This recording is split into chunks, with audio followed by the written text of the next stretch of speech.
ಕೇಳಬಹುದಾ sir ಒಂದಷ್ಟು ದಯಮಾಡಿ ಪದಗಳು? ಓಕೆ. ಫ್ಯಾನ್. ಪಂಖ ಅಥವಾ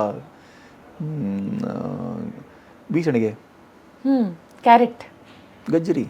ಗಜ್ಜರಿ. ಗಜ್ಜರಿ. ಓ ಓಕೆ. ಸೈಕಲ್. ದ್ವಿಚಕ್ರ.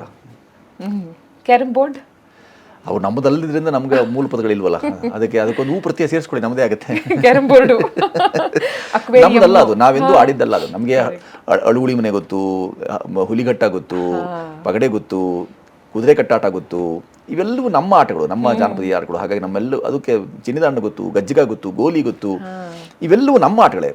ಅದು ಹೊರಗಿಂದ ಬಂದ್ರಿಂದ ಅವುಗಳನ್ನ ಪ್ರತ್ಯೇಕವಾಗಿ ತರ್ಜುಮೆ ಮಾಡುವಂಥದ್ದು, ಭಾಷಾಂತರ ಮಾಡುವಂಥ ಕೆಲಸವನ್ನು, ಆ ಥರದ ಕೆಲಸವನ್ನು, ಉದಾಹರಣೆಗೆ ಪರಂಗಿಯವರು ತಂದರು ಅನ್ನೋ ಕಾರಣಕ್ಕಾಗಿ ಇವತ್ತಿಗೂ ಪರಂಗಿ ಹಣ್ಣದು, ಬ್ರಿಟಿಷರು ತಂದು ಹಾಕಿದ್ದು ಅದಕ್ಕಾಗಿ. ಈಗಲೂ ಗೂದೆ ಹಣ್ಣು ನಮ್ಮದಲ್ಲ, ಹಾಗಾಗಿ ತಿಪ್ಪೆ ಹಣ್ಣು ಅಂತ ಕರಿತೀವಿ. ತಿಪ್ಪೆಯಲ್ಲಿ ಬೆಳೆಯುವಂಥ ಹಣ್ಣು ಅದಕ್ಕಾಗಿ ನೀವು ಟೊಮ್ಯಾಟೊ ಅಂತ ಕರಿತೀವಿ ಇದನ್ನು. ಆ ಥರ ಅನೇಕ ಅಪಭ್ರಂಶಗಳು ಆ ಥರದ್ದು ಇವೆ ನಮ್ಗೆ, ಹಾಗಾಗಿ ಹೇಳ್ಕೊಂಡ್ಬಿಟ್ಟಿದ್ದೇವೆ.